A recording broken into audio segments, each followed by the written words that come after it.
¿Qué tal si le damos un fuerte aplauso al Señor por el tremendo privilegio que tenemos de reunirnos, de poder vernos cara a cara, de poder conversar y sobre todas las cosas de poder tener este enorme privilegio, este enorme honor de pararme en esta casa de estudio, mi alma mater, en el cual me formé, en el cual conocí a mi amada esposa, ella se me declaró a mí y yo, por supuesto, como una persona muy obediente, obedecí y pues al tiempo después ya fui yo el que pedí matrimonio y ella no se quería casar de una vez, pero bueno, la historia la dejo para una conferencia de familia. Realmente estoy muy agradecido, señor rector Pablo Ranch. Somos amigos, como dicen aquí en Guates, somos cuates, pero por sobre todas las cosas, respeto y valoro mucho el trabajo que está haciendo el Seminario Teológico Centroamericano. Amigos docentes que invirtieron en mi persona, agradezco al Señor por sus vidas y agradezco al Señor por esta tremenda oportunidad.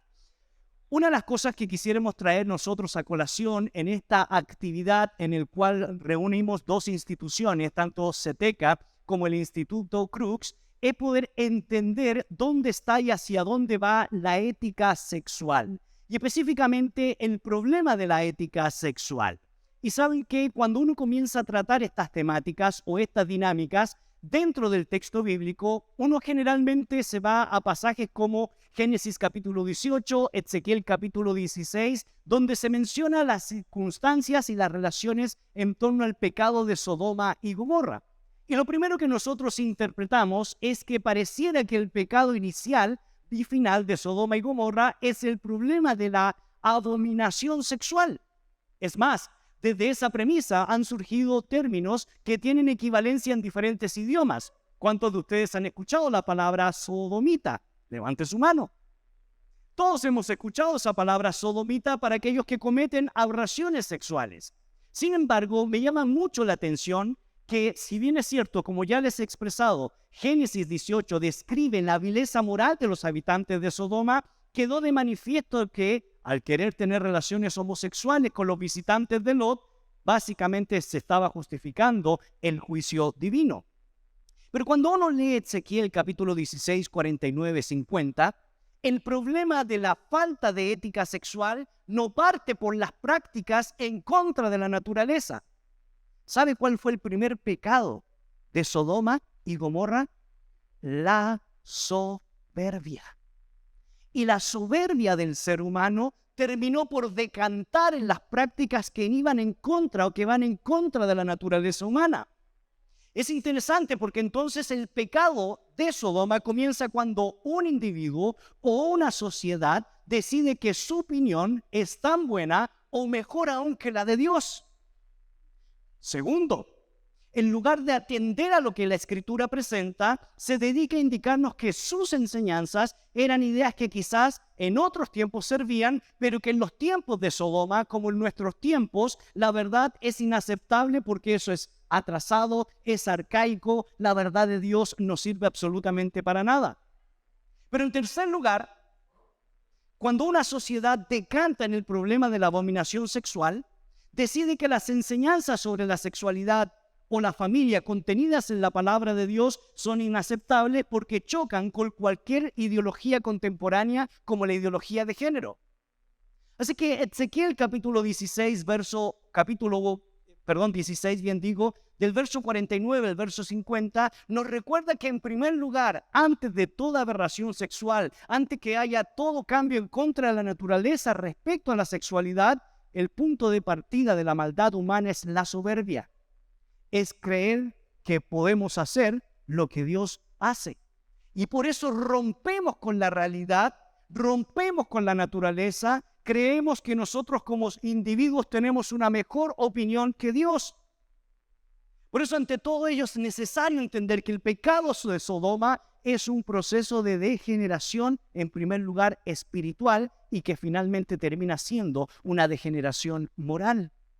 Por eso la pregunta que nos tenemos que hacer hoy, amigos, hermanos y hermanas, es ¿por qué hoy estamos viviendo tanta aberración sexual? ¿Por qué hoy se han ampliado los términos al transexualismo, la ideología de género, el pansexualismo y tanta terminología que posteriormente va a ser trabajada y desarrollada en estas conferencias?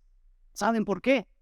por la soberbia que hay en nuestros corazones, por el hecho de querer sacar a Dios de la escuela, de la familia, de la sociedad, de la cultura. El hecho que creamos que podemos hacer las cosas sin depender del Creador ha traído graves consecuencias para nuestra moralidad, para nuestra civilización y para nuestra cultura. Lo que termina por la soberbia, termina por naturalizar o hipersexualizar a los niños en la actualidad, elementos que van opuestamente a lo creado por Dios. Pero vean lo que dice el texto. Ezequiel 16, 49 al 50. He aquí que esta fue la maldad de Sodoma, tu hermana. Soberbia, saciedad de pan y abundancia de ociosidad tuvieron ella y sus hijas, y no fortaleció la mano del afligido y del menesteroso, y se llenaron de soberbia, e hicieron abominación delante de mí, y cuando lo vi, las quité. Exceso de pan. Y no estoy diciendo que es malo el tener el pan en la casa. No estoy diciendo que el trabajo honrado que produce bienes y servicios sea algo malo. Lo que estoy diciendo es que cuando nosotros endiosamos el mercado, nos olvidamos de dónde viene la provisión. El exceso de ociosidad en una cultura donde no encontramos qué hacer, donde la entretención del streaming, las redes sociales nos están volviendo ociosos. La falta de compasión, la consumación de la soberbia, termina finalmente en la cultura de Sodoma y Gomorra en la decadencia de la ética sexual. ¿Y saben qué? Como dice Jorge Santayana, quien no conoce su historia está condenado a repetir los errores del pasado. Y estamos repitiendo hoy en nuestra cultura exactamente lo mismo que aconteció en la época de Génesis capítulo 18. Exceso de pan, ociosidad, falta de solidaridad, compasión, filantropía, soberbia, que decanta en la decadencia de la ética sexual, que se conoce en las Escrituras como abominación. Por eso la abominación es un término indiscutiblemente utilizado en las Escrituras para referirse a diferentes prácticas morales contrarias a la ley de Dios. Por eso se menciona el incesto en Levítico 18:6, el adulterio en Levítico 18:20, el infanticidio en capítulo 18:21, las relaciones sexuales entre el mismo sexo, capítulo 18:22, o la zoofilia en el capítulo 18:23. Y si ustedes reflexionan en esos pasajes, cada uno de estos supuestos se observa simple y sencillamente que hay una perversión moral que va en contra de lo establecido por Dios. Por lo tanto, cuando uno lee las Sagradas Escrituras, debería resultar obvio que mantener relaciones sexuales con un animal es aberrante. Pero hoy ha proliferado la práctica de las relaciones sexuales con animales, la zoofilia. Debería resultar evidente que causar la muerte de una criatura indefensa es odioso, pero hoy se perpetra el crimen. Y desde 1927 hasta la época se han cometido 1.400 millones de abortos bajo cualquier causal. No necesariamente porque esté en peligro la vida de la madre o del hijo, sino porque se opta por una decisión debido a que se considera mayoritariamente a partir de los años 70 que la mujer puede hacer lo que se le antoje con su cuerpo. Debería resultar ante los textos expresados en Levítico respondiendo a la cultura sexual cananea patente que acostarse con el cónyuge de otra persona colisiona con principios morales que han sido aceptados por todas las culturas en todos los tiempos, pero que hoy en la actualidad se ha normalizado. Debería resultar también innegable mantener relaciones sexuales con los padres, hermanos o hijos, el incesto.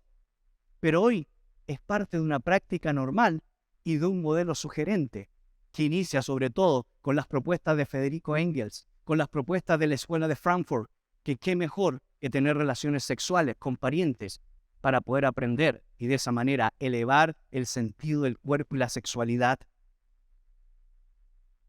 ¿Qué le pasó a Sodoma y a Gomorra? la soberbia, el exceso de pan, la falta de solidaridad y comprensión y cuidado del otro, terminó decantando por la bajeza moral en las prácticas que yo he mencionado. ¿Qué nos pasa el día de hoy? Sacamos a Dios de la escuela, sacamos a Dios de la vida cívica, cultural, política, sacamos a Dios de la educación ética, sacamos a Dios de la literatura, sacamos a Dios del arte, sacamos a Dios de las diferentes realidades que nos invitan a ser hombres y mujeres de bien. ¿Y en qué decantó? En que nos hemos vuelto más soberbios que nunca, porque creemos que podemos realmente dirigir la plana, dirigir la historia, dirigir la sociedad sin necesariamente depender del Dios creador. Y las consecuencias, hermanos y hermanas, es que nos estamos matando los unos a los otros. Es que estamos matando el corazón de los niños al hipersexualizar prácticas que van en contra de la naturaleza. Y es que estamos deformando el corazón de los niños que están sufriendo y que después los juzgamos porque tienen un deseo, un anhelo por el mismo sexo, cuando nosotros como padres de familia no hemos sido responsables en amarlos, en educarlos, en pasar tiempo con ellos, en ver qué están viendo en la televisión, en saber qué están consultando en las redes sociales. Padres de familia, no nos quejemos por la generación que se nos está dando, porque somos responsables de lo que no hemos hecho. No exijamos obediencia, honor, respeto, si no hemos pasado tiempo con ellos. El dolor que viven muchos niños que están luchando con su identidad sexual se debe a la ausencia de usted y de mí. Y nos estamos quejando de una cultura frívola, superficial, una cultura de bajeza, cuando nosotros no hemos enseñado principios y valores que realmente puedan exaltar la masculinidad, la feminidad. Cuando nosotros decimos en casa A, pero hacemos B. Cuando les exigimos que sean correctos, que hablen de manera correcta, que no digan palabras soeces y nuestro vocabulario soez. No podemos cambiar la sociedad ni la cultura si no entendemos que lo único que puede transformar al individuo es el Evangelio de Jesucristo. Pero también no podemos cambiar la sociedad y la cultura si no entendemos que usted y yo somos responsables de la generación que viene. Todas estas realidades en la actualidad se contemplan como conductas atractivas, recomendables. Hoy prolifera el poliamor, el intercambio de parejas, el incremento de la zoofilia, el incesto, la práctica de la homosexualidad. Cualquiera que se oponga a ella resulta en un intolerable fanático por oponerse a expresiones legítimas de la sexualidad de las que sus practicantes deberían sentirse orgullosos. Es más, nos catalogan ahora casi políticamente. Si uno se cree conservador, ya le ponen el título a uno de ser trompista. Si uno va a Chile y va en contra de estas realidades y uno tiene principios y valores para entender lo que Dios ha revelado, dicen que uno es seguidor de José Antonio Kats porque él es un conservador retrógrada de la política antigua que tiene principios y valores cimentadas en el liberalismo clásico. Pero esa era la realidad del Antiguo Testamento. La realidad en el Nuevo Testamento, como diría el Kohelet, nil novo sub sole, nada nuevo bajo el sol. No deja ser de revelador que las circunstancias mencionadas en el Antiguo Testamento definen la decadencia moral y sexual de la época de Sodoma y Gomorra.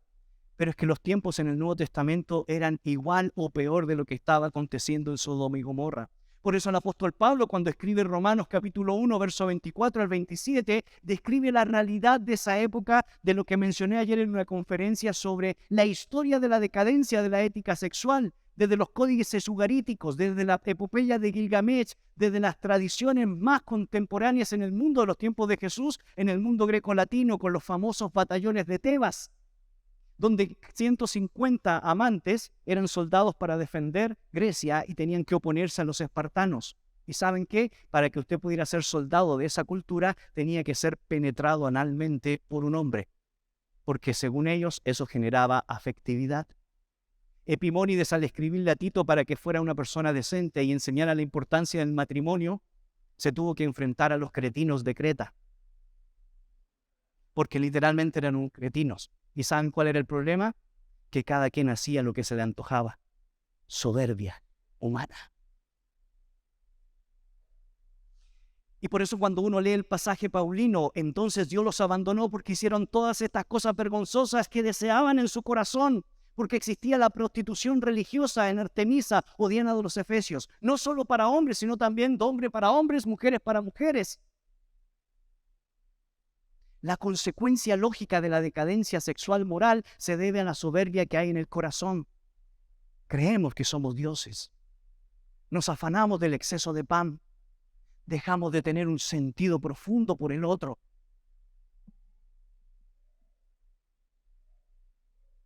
Por supuesto, la Biblia no entra en el juego estéril o distorsionador de ponerse a analizar específicamente las causas de la homosexualidad, como tampoco lo hace con los motivos del adulterio o del infanticidio, porque es un problema del corazón, es un problema de la mente. Realmente carecemos de apriorismo para poder definir estos problemas, por eso necesitamos de la ciencia para entender si las prácticas homosexuales son fruto de una falta de madurez psicológica, o es una forma de autodestrucción de la misma manera que son las drogas o el alcohol, o una perversión para personas cansadas del sexo normal, o simplemente una opción que se decide en algún momento de la vida. Las escrituras más bien se centran en describir tales prácticas como una abominación, vuelvo a reiterar, que indica el punto de degradación moral al que ha llegado una sociedad. Por eso cuando uno habla de ideología de género, de la contrasexualidad que ha acontecido en estos días, la realidad es aberrante. La ideología de género insiste en que el hecho biológico no resulta determinante, es reversible e incluso debe ser leído como un episodio más de la lucha de clase o, si se prefiere, del combate de los oprimidos contra los opresores.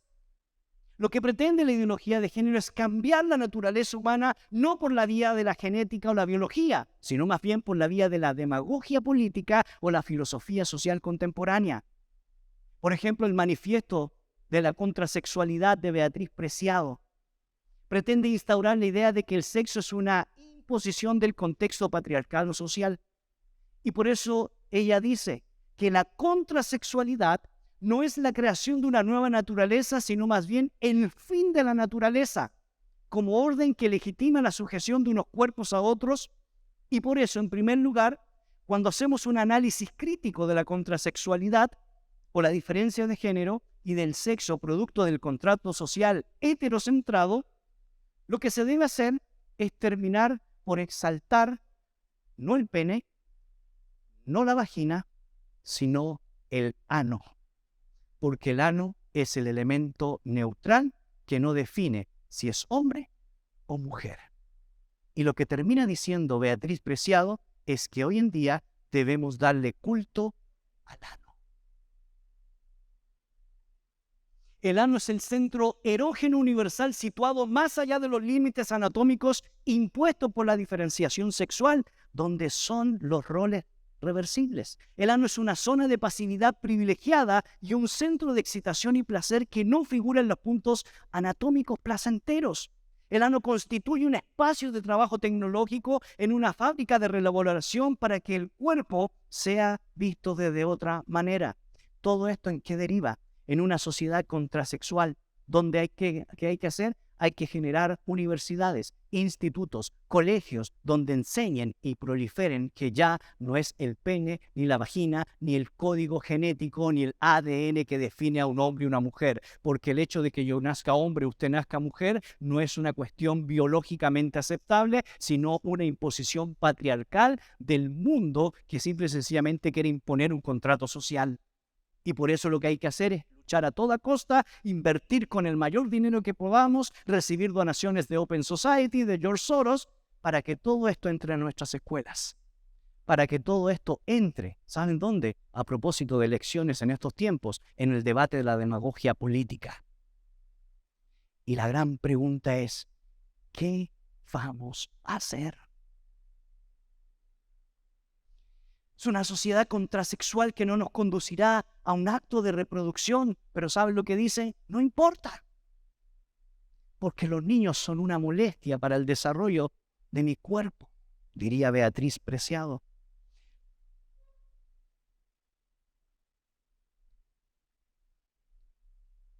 Me quedan 2 minutos y solo voy en la introducción. Pero tengo 2 cosas que decirles. Uno, pastores, líderes, amigos, hermanos. Estos temas hay que traerlos a la iglesia. Ya basta, usted y yo somos de una generación donde la sexualidad era una morbosidad y no se traía a la mesa. Somos de la generación probablemente de cuando se hablaba de la correcta sexualidad establecida por Dios en el púlpito, nos sonrojábamos.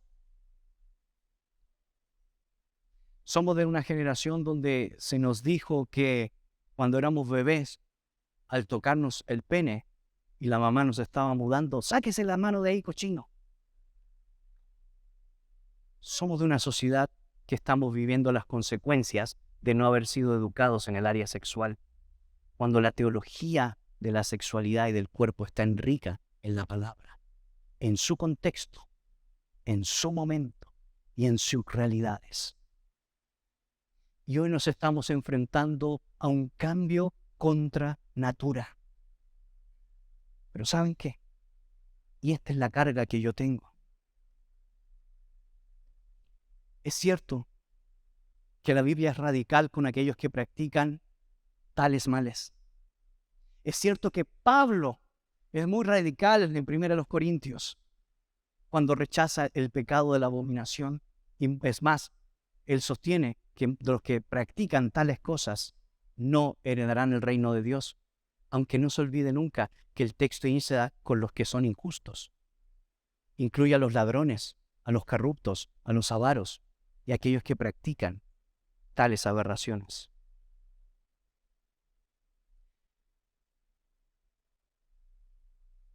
Pero no nos cuesta sacarnos fotos con políticos corruptos. Pero sí nos cuesta desechar a aquel que está luchando con su identidad sexual.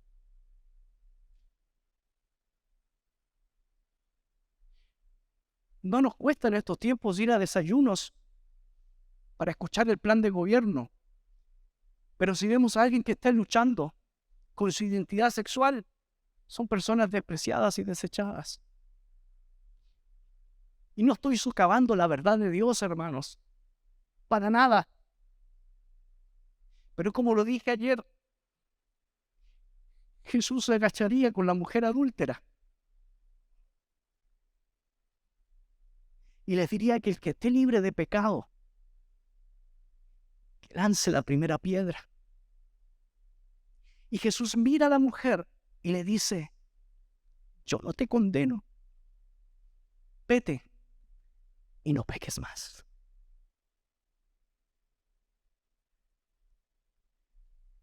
Necesitamos ser tenaces y defender los principios de la palabra. Pero ¿saben qué? Necesitamos también tener gracia y abrazar a aquellos que están sufriendo. Porque tanto el político corrupto como aquel que lucha con su identidad sexual necesitan de la gracia del Evangelio del Señor Jesucristo. Amén. ¿Por qué no le da un aplauso al Señor?